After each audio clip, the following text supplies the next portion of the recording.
நாங்களாம் சொல்லியிருக்கோம் அவர் எப்படி எடுத்துக்கிறாரு. இந்த கலால விஷயத்தை கேட்டாங்க, தெளிவா சொல்லியாச்சு. 6ல் 1 பாதி 2 விதமா வருது. 2வது இறங்குனது பாதிங்கிறது, 2வது இறங்குனது முந்திரத மாத்துட்டோம். இது சாதாரணமா எல்லா அறிவாளிக்கும் புரிந்து கொள்ளக்கூடியது. இதுல நீ என்னத்தை போய் கேட்டாலும் சரி மக்கள் தெளிவாயிருவாங்க. அது முடிந்து விட்டது. தொடை சம்பந்தமா தெரியலான்னு ஒரு ஆதாரம் காட்டினாங்களான்னு இருக்கிறாரு. அதான் பேச்சு. அதுக்கு நீங்க எடுத்து வச்சீங்க. தொடை சம்பந்தமாக 2 விதமா எழுதுனாங்கன்னு எடுத்து வச்ச. நீங்க இதுல கேள்வி, உங்க கேள்வி என்னன்னு கேட்டா தொடை தெரியலாங்கிறதுக்கு ஆதாரம் காட்டுங்க. இது வரைக்கும் கேட்டீங்களா? இது வரைக்கும் என்ன வாதம் வச்சீங்க? 89ல அந்த ஆபாசம் புஸ்தகத்தில தொடையை மறைப்பது அவசியம் எழுதினார்கள், இப்போது மாற்றிக் கொண்டார்கள் கேட்டீங்க. அதுக்கு தான் பதில் சொல்லியிருக்கமே. அதான் கேட்ட கேள்வி. கேள்விக்கு பதில் சொல்லியாச்சு. புதுசா தொடையில ஏதாவது கேட்கிறாருன்னா கேளுங்க. இப்னு கசீருடைய அரபி இலக்கணம் சம்பந்தமா கேட்டங்கிறாங்க.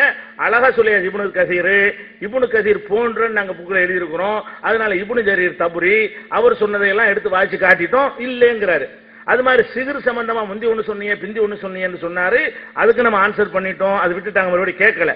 நபி ரசூல் முன்னாடி வேற ஒருத்தர் சொன்னீங்க, இப்ப மாத்திக்கிட்டீங்கன்றாரு. அதுக்கு ஆன்சர் பண்ணணும். அது முடிந்து விட்ட. அதுக்கும் ஒரு வாய முடிக்கிட்டாங்க.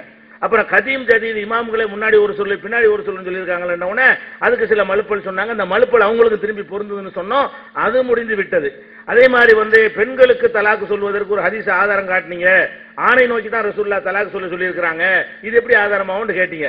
அந்த ஹதீஸுங்கிறத புகாரி நம்பரை போட்டு விட்டு கீழே தெளிவா விளக்கி இருக்கிறோம். ஒரு ஹதீஸுடைய மொழிபெயர்ப்பு நம்பர் போட்டா மிஸ்டேக்னு சொல்லலாம். பெண்களுடைய தலாக்குக்கு இது ஆதாரம்.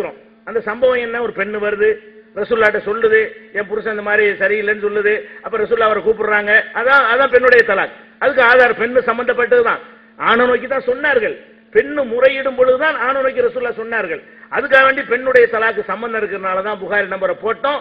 கீழே விலக்கி இருக்கிறோம், வாய்ச்சி காட்டிட்டேன். இதுல ரசூல் ஸல்லல்லாஹு பெண்களுக்கு தனியா அவங்களா தலாக்கு கிடையாது, இமாமுட்ட முறையிட வேண்டும், இமாம் மகரெல்லாம் வாங்கி கொடுக்க வேண்டும் என்றெல்லாம் அது எதுல இருந்து காட்டினார். அது கீழே இருக்குது என்னுடைய தமிழாக்கத்திலேயே விளக்க உரையில. அதை மறைச்சு விட்டார். அதை காட்டிட்டு அதுக்கு திருப்பி அதை சொல்லிட்டு இருக்கிறாரு. அதுக்கு அடுத்து நசாயின்னு அது முடிஞ்சு போச்சு. அது முடிஞ்சு அது வந்து இல்லை. அடுத்து என்னன்னு கேட்டா, இந்த பொருத்தமில்லாத வசன எண்கள் தலைப்புல கொடுத்திருக்கிறீங்க அப்படின்னு சொல்லி பாதியை காட்டுறாரு. நான் முழுசா என்ன எழுதியிருக்கேன், இந்த என்னுடைய புக்ல இருந்து காட்டுறாந்தா என்னுடைய புக்ல இருந்து உள்ளது காட்டணும். இதுல இருந்து காட்டுறாரு. நம்ம என்ன செய்யறோம்னு கேட்டா, குர்ஆன்ல நம்பர் போட்டிருக்கிறாங்க. இந்த நம்பர் எப்படி போட்டாங்க? நம்ம கேட்கிறோம். வசனங்களை பிரிப்பது என்றால் 1102 பக்கம் வாய்ச்சா அந்த பக்கத்துல தான். அந்த பக்கத்துல தான் முதல்ல இப்னு அசாக்கீர்ல பின்பாதியை வெட்டின மாதிரி இதுல முன்பாதியை வெட்டி விட்டாரு. நம்ம வாதத்தை ஒழுங்கா மக்கள்கிட்ட சொல்லணுமா இல்லையா? மறுப்பு சொல்றவரு அதுல என்ன இருக்கிறது? வசனங்களை பிரிப்பது என்றால் அதற்கு 2 அளவுகோல்கள் இருக்க வேண்டும். நான் எழுதுனது, அதாவது நபிகள் நாயகம் ஸல்லல்லாஹு அலைஹி வஸல்லம் அவர்கள் ஓதும் போது எந்த இடத்தில் நிறுத்தினார்களோ அந்த இடத்தை ஒரு வசனம் என்று கணக்கிட்டு இருந்தால் அது ஏற்கத்தக்கதாக இருக்கும். ஒரு ஆயத்துன்னு போட்டா இந்த இடத்துல ரசூலுல்லாஹ் நிப்பாட்டினாங்க, அப்பதான் நம்ம ஆயத்துன்னு முடிவு பண்ண முடியும். அல்லது ஒரு கருத்து எந்த இடத்தில் முழுமை பெறுகிறதோ அதை ஒரு வசனம் என்று கணக்கிட்டு இருந்தாலும் அறிவுபூர்வமாக இருந்திருக்கும், அறிவுபூர்வமானதாக இருந்திருக்கும். ஆனால் இந்த 2 அளவுகோலின் அடிப்படையில் வசனங்களுக்கு எண்கள் இடப்படவில்லை. அவங்க இஷ்டத்துக்கு இதான் வசனம் நம்பரை போடுறாங்க. ஒவ்வொரு இடத்துல நம்பர் போட்டு வச்சுக்கிறாங்க. நான் சொல்றேன், அதுக்கு நிறைய உதாரணங்கள்லாம் காட்டுறேன். என்னென்ன வசனங்கள்ல எழுவாய் ஒரு இடத்துலையும் பயனிலை ஒரு இடத்துலையும் போட்டிருக்கிறாங்கன்னு காட்டுறேன். நீங்க என்ன செய்யணும்? இது தவறுன்னு சொன்னீர்களே ஆனால் நீங்க வசன எண்களை போட்டது அல்லாஹ்வா ரசூலான்னு ஆதாரம் காட்டுங்க. காட்டிப்பட்டு தப்புன்னு சொல்லணும். நான் என்ன ரசூலுல்லாஹ் நிறுத்தின இடம் தானே வசனம்னு சொல்ல முடியும். இல்லைன்னா ஒரு அர்த்தமாவது இருக்கணும், ஒன்னு அறிவுக்கு பொருந்தணும், இல்லாட்டி ஆதாரம் இருக்கணும். 2 நான் சொல்லி இருக்கிறேன். அவர் ரசூலுல்லாஹ் நிறுத்தினா அந்த இடம் ஆதாரம், அதை மறைச்சுவிட்டு இதை பாதியை மட்டும் வாசி காட்டுறாரு. இதுல ஒன்றும் குழப்பமும் இல்லை. இப்போ அடிச்சு சொல்றேன், இதுதான் சரி, இது தவறு என்றால் இது நாளைக்கு இது ஒரு ஆர்குமெண்ட் தொடர்ச்சி இருக்குல்ல, வசன எண்கள் போடுறதே உள்ள நுழைவோம். அக்குவேர் ஆணிவர எடுங்க. நீங்க வசனங்கள் எப்படிலாம் போட்டீங்க, என்னென்ன சொன்னீங்க, நீங்க முஜிபுடைய விவாதம் பார்த்துட்டு தானே வந்திருக்கீங்க. அதை விட தாண்டின செய்திகள் எல்லாத்தையும் போட்டு என்ன செய்வோம், அதை விளக்கிடுவோம். அதையும் நம்ம சொல்லிவிட்டோம். அதே மாதிரி ஒன்றாக உட்கார்ந்து சாப்பிடுவதற்கு நம்ம என்ன காட்டுறோம்? அபு தல்ஹாவுடைய அந்த ஹதீஸ் ஆதாரம் காட்டுறோம், அந்த வசனத்தினுடைய பொருளை காட்டுகிறோம், அவ்வளவையும் காட்டி அந்த ஆதாரம் காட்டணும். அவர் கும்பகோணம் தஞ்சாவூர் மாநாட்டு கிளிப்பு காட்டி என்ன செய்யறாரு? அவர் ஆதாரம் காட்டிவிட்டு போயிட்டாரு. அது தெளிவு சொல்லிட்டோம். அதே மாதிரி அந்த கலா தொழுகை அப்படிங்கிறதுக்கு ஒரு வசனத்தை காட்டினாங்க அப்படிங்கிறாங்க. கலா தொழுகைங்கிறதுக்கு வசனத்தை என்ன காட்டுறோம்? இப்போ கூட்டம் தோன்றினார்கள், தொழுகையை பாழாக்கினார்கள், அவங்க நரகத்தை அடைவார்கள் அப்படின்ற ஒரு முதல் வசனம். அடுத்த வசனத்தில் என்ன இருக்குது? இல்லாமன் தாப, அந்த வசனம் இருங்க, யார் ஒருத்தன் திருந்தி கொண்டானோ அவனை தவிர. தௌபா செய்து கொண்டானேயானால் அவன் நரகத்தை அடைய மாட்டான். தொழுகையை பாழாக்கிட்டு தௌபா செய்து கொண்டானேயானால் அவன் நரகத்தை அடைந்து கொள்ள மாட்டான் இருக்கிறது. அப்ப தொழுகையை பாழாக்கி இருக்கிறாங்க போது திருப்பி சொல்லணும்ல. தௌபா செய்து விட்டு அவன் சரியாக நடந்து கொள்வானேயானால் அவன் நரகத்தை அடைய மாட்டான் இல்லாண்டு தவிர அவன் மற்றவர்கள் அடைவார்கள் இருக்கிறது. அதுபோக வேற வேற காரணங்களை இதை சொல்லி இருக்கிறோம். அதனால அதுல ஒன்றும் தெளிவாக ஒன்றும் பிரச்சனை கிடையாது. அதே மாதிரி காபிர்களுக்கு சலாம் சொல்லாதீங்க அப்படின்ற ஒரு விஷயத்தை அலிஃபுலாமீம் முன்னாடி சொன்ன விஷயம். அலிஃபுலாமீம்ங்கிற ஒரு விஷயத்தை நெஞ்சாரு எடுத்து வச்சாரு. அலிஃபுலாமீமுக்கு இவங்க அர்த்தம் இல்லைங்கிறாங்க அப்படின்னா என்ன செய்யணும்? அலிஃபுலாமுக்கு இந்த இருக்கு அர்த்தம், நீங்க அர்த்தம் இல்லைங்கிறீன்னு கேட்டிருக்கணும். அலிஃபுலாமிக்கு அர்த்தம் இல்லைன்னு நாங்க சொல்றோம்னு சொன்னா நீங்க என்ன செய்யணும்? அலிஃபுலாமீமுக்கு அலிஃபுக்கு இதான் அர்த்தம், லாமுக்கு இதான் அர்த்தம், மீமுக்கு இதான் அர்த்தம் அர்த்தத்தை காட்டி இப்படி என்ன செய்யணும்? அலிஃபுலாம் மீமுக்கு அர்த்தம் இல்லைன்னு நீங்க பொய்யா சொல்லிட்டாங்க. நீங்க எல்லா கிதாபுகளையும் நீங்களே அல்லாஹ்வுக்கு தான் தெரியுங்க அர்த்தம் தெரியாதுன்னு எழுதி வச்சுட்டு அல்லாஹ் அர்த்தம் இல்லாத சொல்லுவானான்னு அம்புட்டு பேரையும் கேட்க வேண்டிய கேள்வி என்கிட்ட கேட்கறீங்க. அவங்க வெறுமனே எழுதி வச்சுட்டாங்க. நாங்க தத்துவத்தை சொல்றோம், மற்றவர்களும் புரிந்து கொள்ளக்கூடிய வகையில் ஏன் இந்த அலிஃபுலாமீம் என்று சொல்லப்பட்டிருக்கிறது காரணத்தோடு விளக்கி இருக்கிறோம். அந்த காலத்துல பண்டிதர்கள்ட்ட வழக்கம் இருந்தா தான் அந்த பண்டிதர்கள் அப்ஜெக்ஷன் பண்ணியிருக்க மாட்டான். அப்ஜெக்ஷன் பண்டிதன் தான் பண்ணுவான், பாமரம் பண்ண மாட்டான். பண்டிதன்ட்ட அந்த வழக்கம் இருந்த காரணத்தினாலதான் குர்ஆன் மீது குறை காணவன் நினைக்கிறான் அலிஃபுலாமீம் நல்ல லட்டு மாதிரி கிடைச்சிருக்கும், என்ன உளறாருன்னு இருப்பான். அப்படி ஒருத்தருமே கேட்கவில்லை. அப்ப என்ன இருக்குது? அந்த பண்டிதர்களும் ஏற்றுக்கொள்ளக்கூடிய ஒரு மரபு இல்லாமல் அவர்கள் இதை கண்டுகொள்ளாமல் இருந்திருக்க மாட்டார்கள் அப்படின்றது அழகாத்தான் காரணத்தோடு நான் எழுதியிருக்கிறேன். முழுசா படிக்காம ஒரு வரியை எடுத்து படித்துக் கொண்டு என்ன செய்யறாங்க?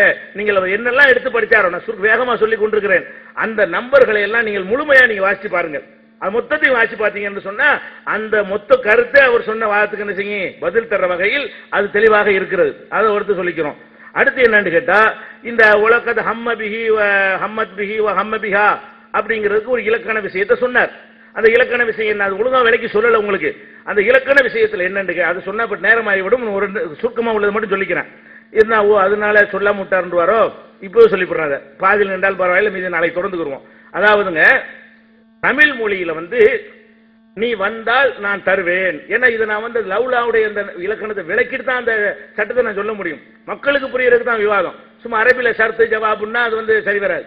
மக்களுக்கும் என்ன சொல்லப்படுதுன்னு விளங்கணும்.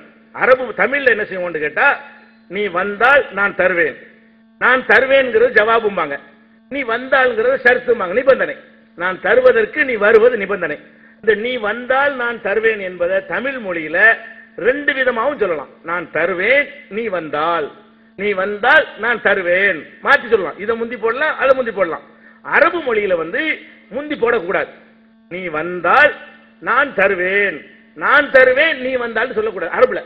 அரபு மொழியில ஃபர்ஸ்ட் ஷர்த்தை சொல்ல வேண்டும். இரண்டாவது என்ன செய்யணும்? அந்த ஷர்த்துடைய ஜவாப் என்று சொல்லக்கூடிய விடையை சொல்ல வேண்டும். இது அரபு மொழியில உள்ள ஒரு இலக்கணம், பொதுவான ஒரு விதி. இந்த விதியைத்தான் அந்த கிராமர்ல சொல்லி காட்டுறாங்க. இப்ப என்ன வருதுன்னு கேட்டா உலகது ஹம்மத் பிஹி வ ஹம்ம பிஹா, அவர் உலகது ஹம்மத் பிஹி அவள் அவரை நாடினால், வ ஹம்ம பிஹா அவரும் அவளை நாடினால், லவ்லா அர்ரா புர்ஹான ரப்பிஹி இறைவனின் அத்தாட்சி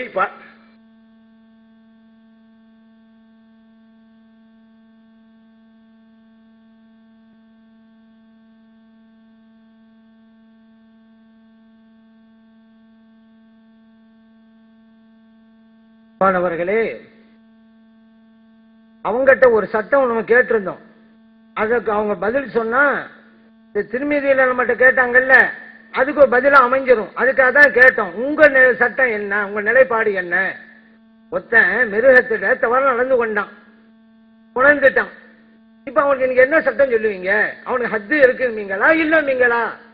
அல்ல எங்களுக்கு தெரியாதுன்னு சொல்லுவீங்களா? அந்த சட்டம் நீங்க சொல்லுங்க, அப்ப நம்ம அதுல பதில் இருக்கும். அதுக்காக தான் வச்சிருக்கோம். இன்னும் அவங்க பதில் சொல்லவே இல்லை. அடுத்து நம்ம என்ன கேட்டோம்? இமாம்கள் ஆபாசத்தை ஆதரிக்கிறான்னு சொல்றீங்க, பிணத்தை புணரலான்னு சொல்லிருக்கான்னு சொன்னீங்க. அப்படி எங்கங்க சொல்லியிருக்காங்க அப்படின்னு ஆதாரம் கேட்டா, இப்படி புணர்ந்தார் என்ற சட்டம் சொல்லியிருக்கிறோம், ஆதாரத்தை கண்டாங்கிறாங்க. கேட்டது இதையா? நீங்க சொன்ன சட்டம் அந்த கிதாபுக்கான கேட்டோம். நீங்க இமாம்கள் மேல வீண் பலி சுமத்தினீங்களே, இமாம்கள் ஆபாசத்தை ஆதரிக்கிறாங்க, பிணத்தை புணர்வது கூடும் அல்லவா நீங்க சொன்னீங்க, ஆபாசம் ஆதரிக்கிறாங்க நீங்களே. அப்படி ஒரு வாசகத்தை கேட்டா அந்த வாசகம் தந்தாங்களா? அப்ப கேட்டது ஒண்ணு, தந்தது ஒண்ணு, இப்படித்தான்.